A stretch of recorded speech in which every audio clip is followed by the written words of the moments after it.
성도 여러분, 우리가 이렇게 일상을 살다가 오랜만에 부모님을 배웠을 때에 효자인 자식의 도리는 어떤 모습으로 부모님을 대해야 할 것인가를 한번 생각해 볼 줄 압니다. 낳아주신 부모님, 길러주신 부모님, 지금의 나의 모습이 부모님의 덕분이라고 생각할 때 부모 앞에서 자식의 자세는 어떠한 것인가? 글쎄요, 그게 비유가 되는지는 모르지만 전능하신 하나님을 우리가 영상으로 뵙고 예배를 드릴 때나 또는 현장의 교회에 와서 예배를 드릴 때나 우리는 어떤 마음으로 자식의 도리로서 부모님을 뵙는 것과 마찬가지로 우리 하나님을 뵙는 모습, 어떤 자세여야 될 것인가를 생각하게 됩니다. 어떤 성도님이 제게 좋은 글을 하나 보내주셨습니다.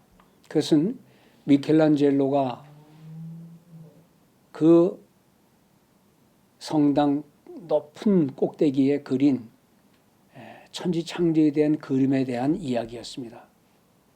그 내용은 이런 것입니다.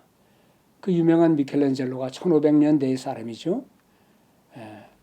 그 율리우스 황제의 요청을 가지고 그 명령을 받고 세스티나 성당 그 꼭대기에 하나님의 천지창조를 표현하는 그림을 그릴 것을 명령했을 때 그 미켈란젤로가 오랜 기간 동안, 글쎄요, 정확한 건지는 모르지만 약 4년여 동안 성당에서 나오지 못한 채 높은 사다리와 그 사다리를 이어서 거기에 엎드려서 또는 누워서, 그러니까 결국 천장에다 그림을 그리다 보면 이제 눈이 하늘을 향해 있어야 되겠죠.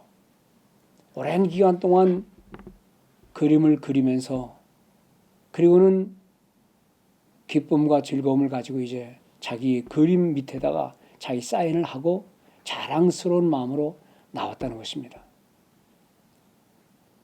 성당의 문을 나서는 순간 오랜 기간 동안 햇빛을 보지 못하고 자연을 보지 못한 채 성당에 갇혀 있다가 그림을 다 완성하고 나왔을 때에 그가 본 태양의 모습, 자연의 모습, 이 아름다운 자연의 세계를 보면서 그는 너무너무 감탄하고 자기가 그린 그림의 문제가 아니라 이 온갖 우주와 자연의 신비, 태양과 구름과 하늘의 오묘함을 바라보는 순간 자기의 그림이 얼마나 초라한 것인가를 생각하기도 했고, 또 이렇게 아름다운 자연을 통하여 주신 은혜가 너무 크니까 그저 긴 세월 동안 그리기는 했지만 그 그림 하나를 자랑 삼아서 자기 이름을 거기다 써놓고 사인을 한 것이 그만 부끄러워서 다시 성당에 들어가서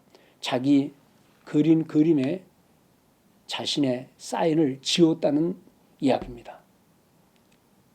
그 말을 가만히 생각해 보면서 정말 우리는 얼마나 하나님의 은혜를 수도 없이 받고 살아가는가.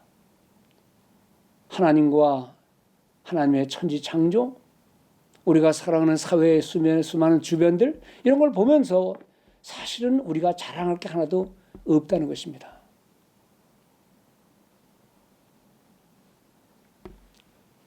어느 분이 감옥을 갔다 왔어요. 한 6개월 동안 경제사범으로 억울하게 그냥 갔다가 거기서 온갖 불평, 불만, 이 세상의 부조리, 내가 특별히 잘못한 것도 없는데 내가 감옥 갔다 와야 된다는 이 창피한 좌절감, 이런 여러 가지를 감옥에서 있다가 이제 모든 게 해결되어 나오는 순간 나와서 보니 지나가는 사람도 예사롭게 보지 못하고 하늘을 쳐다보니 너무나 아름답고 또 길을 걸어가다가 주변에 있는 모든 것들을 보면서 너무너무 많이 감탄했다는 것입니다. 사실 우리는 너무나 많은 또 좋은 것들, 은혜스러운 것들을 너무 많이 받고 있기 때문에 진정한 감사를 잃어버릴 때가 있지 않겠나 생각해 봅니다. 제가 신학교 다니던 시절에 저는 우리 모든 식구들이 다 예수를 믿었기 때문에 뭐 신학교 들어가는 거, 신학대학원 들어가는 거 뭐 아무런 어려움 없었습니다. 교회 가는 것도 아무런 어려움 없었습니다. 오히려 내가 좀 교회 가는 것 게으름을 피면 저희 아버님, 어머님, 우리 형제들이 얼른 서둘러 나가자 하는 말을 할 때마다 그저 그렇게 나왔습니다. 근데 저희 친구 가운데 부모님한테 핍박을 받으면서 교회 나온 친구들이 있습니다. 그 친구들은 부모님 몰래 집을 빠져나오고 열심히 하나님을 섬기는데 예배드리는 자세가 우리가 그저 하나님 앞에 또 나왔구나 생각하는데 그 친구들은요 하나님 앞에 예배드릴 때마다 기도와 찬송이 소리가 다르더라고요.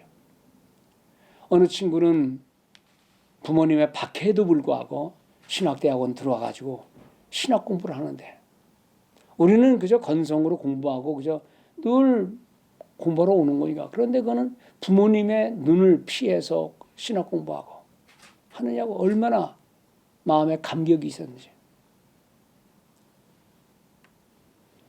여러분들 똑같은 일도 마음속에 들어있는 감격의 모습이 어떤가, 동기가 무엇인가에 따라서 하나님을 섬기는 삶의 자세는 달랐을 겁니다. 오늘 시편 122편은 이스라엘 백성들이 지난주에도 말씀드린 대로 하나님의 성전에 올라가는 성도의 모습을 그려놓은 것입니다. 우리가 아는 대로 이스라엘 백성들이 그 기가 막히게 건축한 성전이 회파당하고 무너지고 끌려가기도 하고 하나님을 예전처럼 섬기지 못했던 저 바벨론에 사로잡혔던 시절의 모습, 그걸 상상한다면 그들이 다시 돌아왔을 때 하나님을 자유롭게 섬긴다고 하는 것이 얼마나 기쁨과 감사의 모습이 있는가를 생각하게 되는 겁니다. 사실 성전에 올라가면서 흥얼거리는 즐거움과 기쁨의 이 노래소리는 정상적으로 이렇게 늘 주님 앞에 나오고 예수를 믿을 때 아무런 어려움이 없이 국가적인 박해가 있습니까?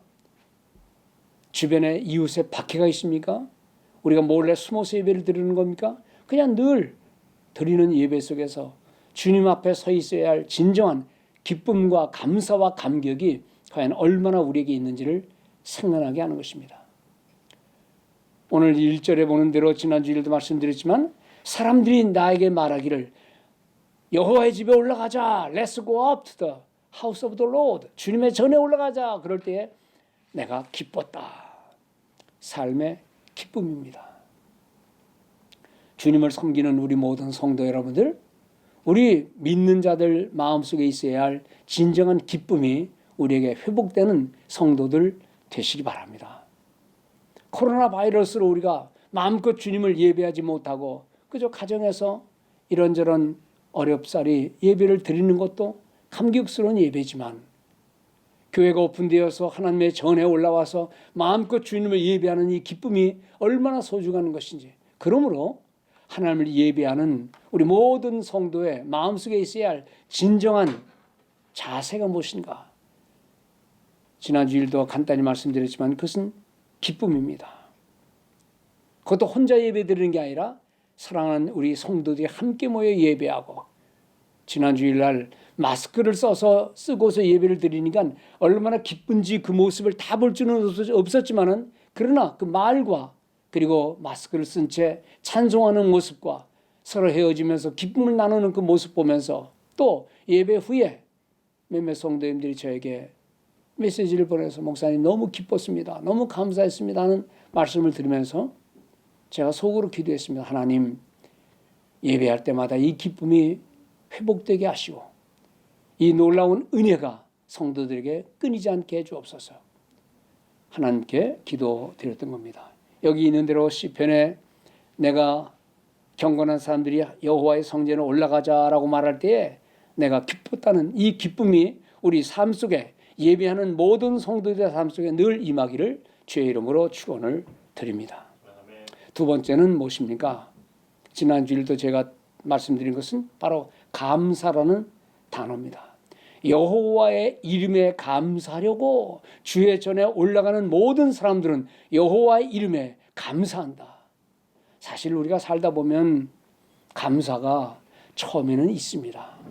직장을 처음 다닐 때에 새 집을 처음 찾았을 때에, 맛난 음식을 처음 먹었을 때에 감사가 참 있죠. 그런데 우리가 늘 습관화되다 보면 감사는 때로는 원망, 불평, 짜증으로 날 때가 있지 않습니까?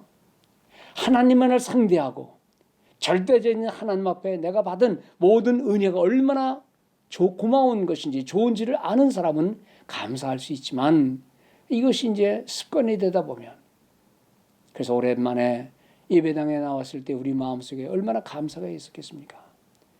우리의 삶 속에 신자로서만이 갖는 진정한 마음의 지향, 하나님을 향한 마음의 자세, 그것은 바로 감사인 것입니다.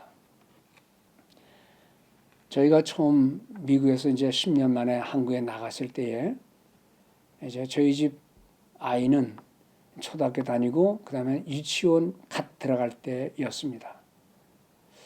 제가 서초동에 살고 있었는데 어떤 그 동네에 있는 슈퍼마켓에 제가 들렀더니 뭐 서로 다 아는 사람들이니까요. 저한테 그러더라고요. 선생님, 외국에서 오셨죠? 그래요. 외국 사람처럼 생기지도 않았기 때문에 어떻게 아십니까? 그랬더니 여기 가끔 오는 아이가 자제분이죠? 그러더라고요. 예, 우리 아이 맞습니다. 제가 종종하게 신문을 시킵니다. 아, 그 녀석 그거 가끔 가다가 뭐 한국말 아닌데 좀 서툰 말을 하는데 보니까 영어 쓰는 것 같은데요. 미국에서 오셨죠? 그래서 그렇습니다. 네, 그런 것 같습니다. 그러더라고요. 그 애가 영어를 하던가요? 아니요. 그럼 어떻게 하셨습니까? 달라요. 여기 있는 애들하고 달라요. 그래서 뭐가 다릅니까? 그랬더니 하여튼 그 애는 오면서 안녕하세요. 감사합니다. 물건 살 때, 고를 때, 나갈 때 감사합니다. 머리를 꾹박 숙면서 감사합니다 하는 게 여기 요즘 애들하고 다르다는 거예요. 그래서 아니 뭐 감사하니까 감사하지요. 뭐 그게 뭐 특별한 뭐 다른 겁니까? 그랬더니 아이 사람들이 요즘에는 어른이고 아이고 감사를 모르는데 그 녀석은 물건 사면서 감사, 잔돈 받아가면서 감사, 문 열고 나가면서 감사합니다. 그래서 제 생각했죠. 아마 이 녀석이 다른 나라에서 온 아이로구나. 그렇게 말하더라고요. 여러분들 사람의 입에서 늘 감사만 나와도 아, 저 사람 좀 다르구나라고 생각하는 거 아닙니까? 예수 믿는 사람들, 하나님의 성도들의 특징이 무엇인가? 모든 만사에 감사합니다.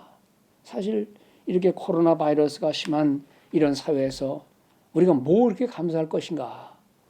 일지 모르지만 우리의 생명이 얼마나 소중한지, 그 어려움 중에도 우리가 하나님을 섬기고 믿음 따라 산다는 게 얼마나 감사한지, 식물을 주시고 교회당을 주시고 주변 이웃들을 주신 하나님, 우리가 인간이 할 수 있는 게 얼마나 지극히 제한되어 있습니까? 성경 얘기 좀 해볼까요?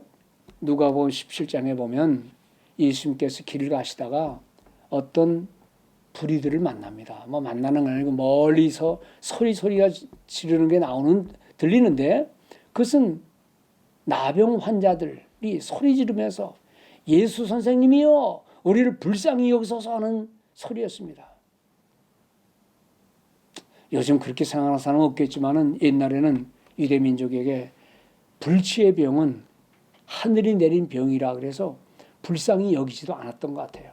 물론 치료할 방법도 없었으니까요. 그래서 그들은 저 골짜기 숨어서 사람들과 감히 가까이 못하고 만약에 군중들 속에 들어오면 돌로 쳐 죽임을 당하니까 그들은 따로 어떤 희망의 길, 병 나음의 어떤 징조도 없이 그냥 그렇게 살다 죽어가는 것인데 그들이 예수 그리스도를 어떻게 알았는지 믿었는지는 모르지만 예수 선생님이여 라고 말하는 거 보니까 그저 존경받을 만한 스승으로 아마 알았는지 모르지만 소리 지르면서 우리를 불쌍히 여겨달라고 말합니다. 주님께서 가시던 걸음을 멈추고 그들에게 하신 말씀이 있지요. 일어나서 가서 제사장들에게 너희들의 몸을 보여라. 얼마나 대단한 믿음들이었습니까? 낳지도 않았는데 가라고 그러니까 길 가다가 그만 그들은 모두 나병환 이 병이 나은 것을 알게 되었습니다. 그리고 그들은 뿔뿔이 흩어졌나 보죠. 근데 그 중에 한 사람이 주님 앞에 나와서 엎드려 감사를 드렸다. 그렇게 말했습니다. 감사드렸다. 주님께서 그때 하신 말씀이 그거 아닙니까? 17장 17절 그리고 18절 10사람이 다 깨끗함을 받지 아니하였느냐? 그런데 그 9은 어디 있느냐? 이 한 사람, 이 이방인 외에는 하나님께 영광을 돌리러 온 자가 없느냐 하신 이 말씀을 보면서 사실 우리는 이 본문을 볼 때 우리 모두가 다 얼마나 부끄러운 존재인지를 알게 됩니다. 구원의 은혜가 얼마나 큰 것인데 이 구원의 은혜를 마치 받지 않은 것 마냥 살아가는 우리가 있다면 사람끼리는 통할지는 모르지만 그러나 하나님 앞에서 우리의 삶은 마땅한 것은 아닌 줄 압니다. 10명 어디 있느냐? 9명은 어디 있느냐?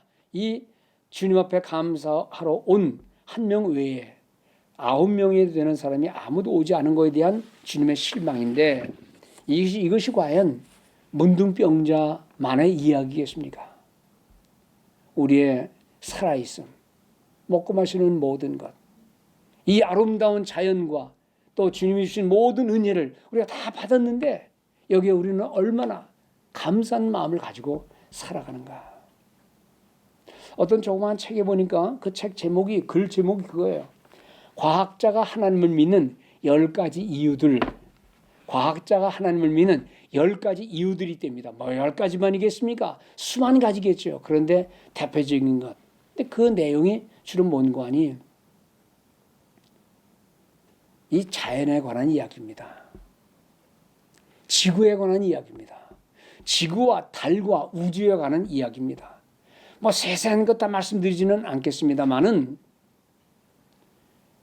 지구가 돌아가는 속도, 과학자가 가만히 지구가 돌아가는 속도를 연구해 보니 이 인간이 생존하기에 얼마나 적절한 속도로 돌아가는가를 알면서 지구에 돌아가는 속도를 연구해 보는데 지구는 시간당 1600km로 이 자전을 한답니다. 이런 지구가 만일 1시간당 160km로 돈다 그런다면 사람들은 낮에는 타 죽고 밤에는 다 얼어 죽는다. 그런 연구 결과입니다. 지구와 태양과의 거리가 너무나 신비스럽다는 겁니다.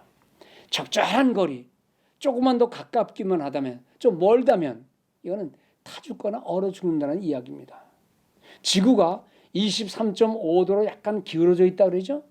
그래서 사계절이 분명히 나타나고 있다는 겁니다. 만약 지구가 똑같이 수평으로만 있다면 하루에 2번 물에 완전히 잠겨서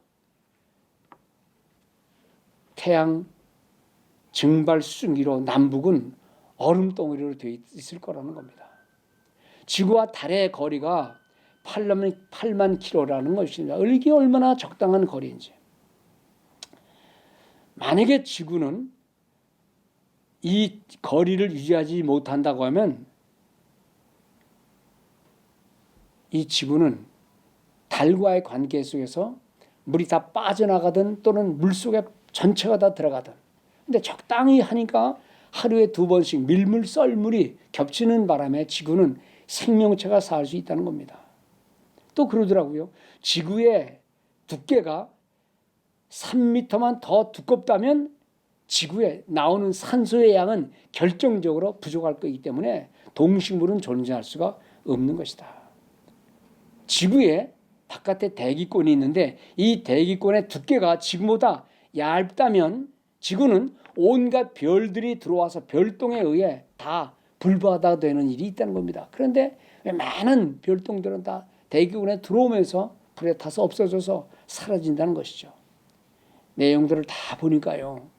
저도 자연에 관심 많아서 가만히 보니까 정말 이러지 않았더라면 지금의 이 지구와 달과 태양과의 관계, 이 우주의 모든 관계가 만약 지금과 같이 않다면 이 지구는 아주 생명체가 있는 초록별이 아니라 무시무시한 또 다른 별이 될 수밖에 없다는 이야기죠. 성도 여러분, 우리가 하나님 앞에 받은 구원의 은혜, 그거야 말할 수 없지요. 우리 같은 죄인이 하나님 말씀을 전하고 하나님 말씀을 받고 주님 섬기며 산다는 게 이게 얼마나 기가 막힌 겁니까? 여기에다가 지금 여기 과학자들이 보았다는 자연과의 관계 속에서 이것을 조금만 더 깊이 연구하면 우리 하나님께 감사하지 않을 수가 없다는 겁니다. 온갖 자연 만물, 만나는 모든 이웃들, 우리가 섬기는 모든 하나님의 교회와 성도들, 이 모든 것이 다 얼마나 하나님 앞에 감사하는 것인지. 시편 148편 3절에서 6절에 있는 말씀 보면 정말 자연을 깊이 관찰한 모든 성도들이 드러내야 할 감사의 찬양입니다. 시편 148편 3절 6절에 이렇게 말씀하고 있습니다. 해와 달아 그를 찬양하며 밝은 별들아 다 그를 찬양할지어다. 하늘의 하늘도 그를 찬양하며 하늘 위에 있는 물들도 그를 찬양할지어다. 그것들이 여호와의 이름을 찬양함은 그가 명령하심으로 지음을 받았음이로다. 그가 또 그것들을 영원히 세우시고 폐하지 못할 명령을 정하셨도다. 아니 아름다운 자연이지만 자연 그 자체가 어떻게 찬양합니까? 이것은 인생들을 향한 하나님의 요청인 줄 믿습니다. 이제 마지막 세 번째로 지난주일에도 제가 이 평안과 형통함 즉 성공, success라는 말을 말씀드렸습니다. 예배하는 모든 성도, 주님을 믿는 모든 성도가 받아야 할 하나님을 향한 축복의 자세, 입술로 드러내야 할 자세는 평안함과 형통함의 소원을 늘 주님 앞에 드리는 겁니다. 여러분들의 소원이 무엇입니까? 우리 교회의 소원이 뭡니까? 예수 믿는 바른 성도의 참 마음의 자세, 나와 내 이웃을 향하여 비는 복의 내용은 무엇입니까? 여기 6절 7절에 보면 예루살렘을 위하여 평안을 구하라. 예루살렘을 사랑하는 자는 형통하리로다. 평안을 구하는 자, 하나님 앞에 하나님의 교회와 하나님의 나라의 평안과 형통을 구하는 이 아름다운 성도의 모습.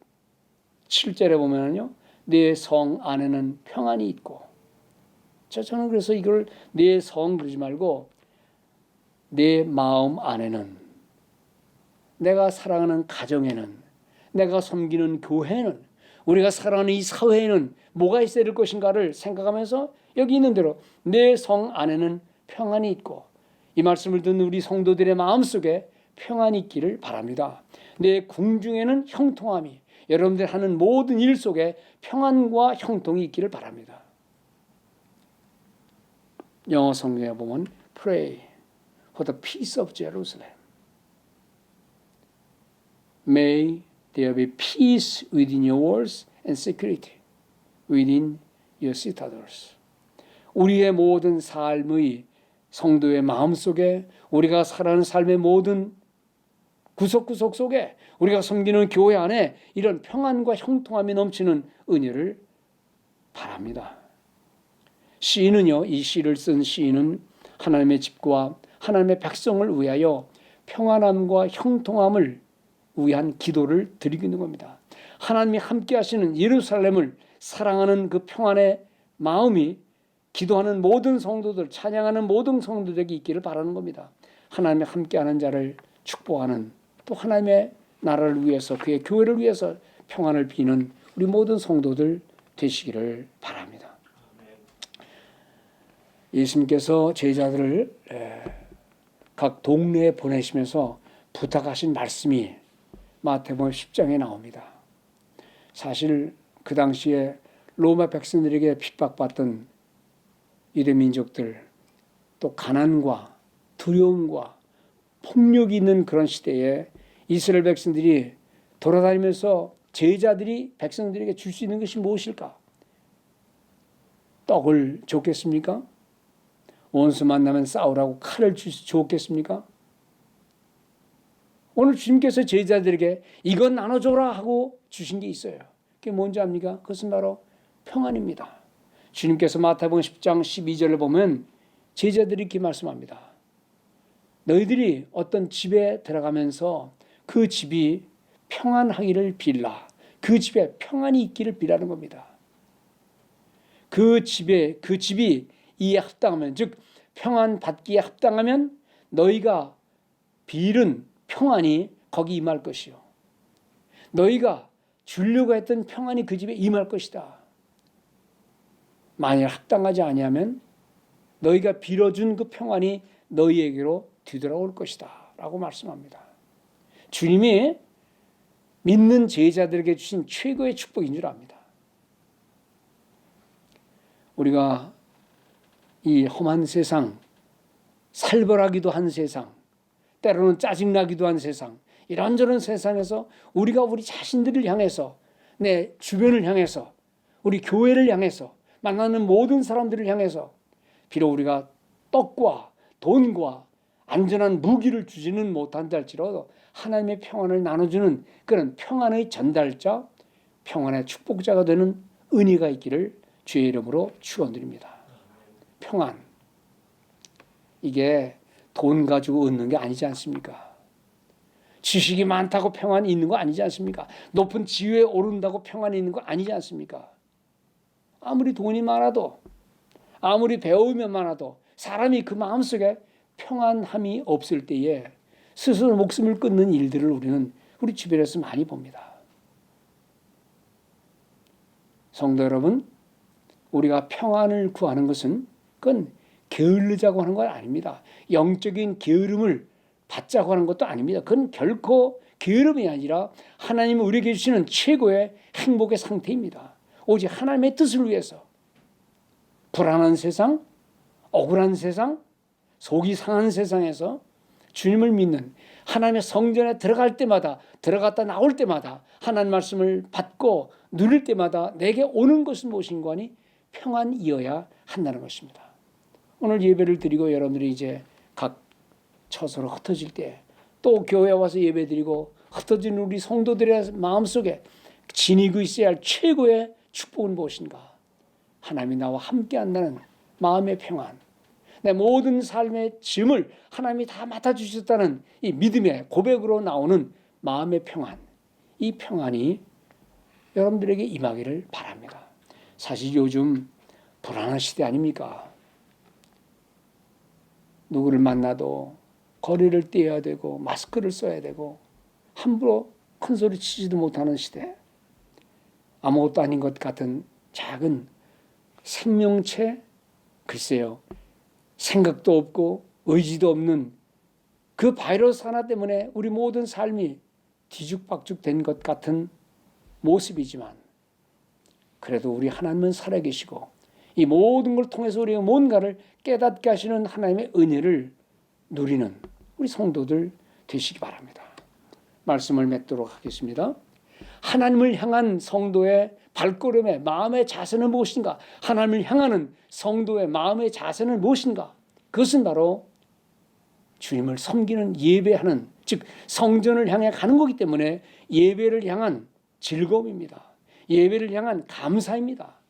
그리고 감사와 함께 오는 마음의 평안과 형통함이라는 것입니다. 오늘 6절과 9절 평안과 형통에 대한 말씀하면서 어디에 평안이 있어야 되고 어디에 형통함이 있어야 될 것인가를 말씀하는데, 그것은 바로 나 자신만의, 우리만의 평안과 우리만의 형통이 아니라는 겁니다. 많은 백성들이 살아가는, 온 사람들이 다 모인 그 성 안에, 궁중 안에, 내 가운데에 또 내가 너를 위하여, 이런 말이 나와요. 내 마음속에 있는 즐거움과 감사와 평안은 당연하겠지요. 그러나 이 즐거움과 감사와 평안이 내 속에서만 머물지 말고 여러분들이 만나는 누군가에게, 혹시 속상한 누군가에게, 삶의 실패를 경험하여 죽기를 소원하는 어떤 사람들에게 우리 성도들이 만나서 또 찾아가서 기도해 줌으로 그들 마음속에 회복하는 은혜가 있기를 바랍니다. 성경에 말씀합니다. 성 안에 평안이, 궁중 안에 평안이, 내 가운데에 내가 너를 위하여 평안을 빌리라. 성도는 기쁨과 감사와 평안을 믿음의 가장 소중한 열매로 드러내는 하나님께 받는 선물의 수여자들입니다. 성도는 그래서 기쁨과 감사와 평안을 은혜로 받고 그 믿음 따라 살아야 되는 것입니다. 또 우리는 그것을 구해야 되는 것입니다. 성도는 감사와 기쁨과 평안을 내가 소유할 뿐만 아니라 다른 이웃들에게 선사하는 믿음의 사람들인 것을 잊지 마시길 바랍니다. 그래서 사회가 점점 어려워진다라고 말하고 우리가 사는 세상이 옛날 같지 않다 그럴지라도 우리는 믿는 모든 사람들이 먼저 이 성도를 하나님을 섬기는 기쁨을 만끽하고 감사의 삶을 살고 평안한 마음을 갖고 말씀 따라 살면서 내 이웃에게 그것을 선물로 나눠주는 축복의 사람들 되기를 주님의 이름으로 축원을 드립니다.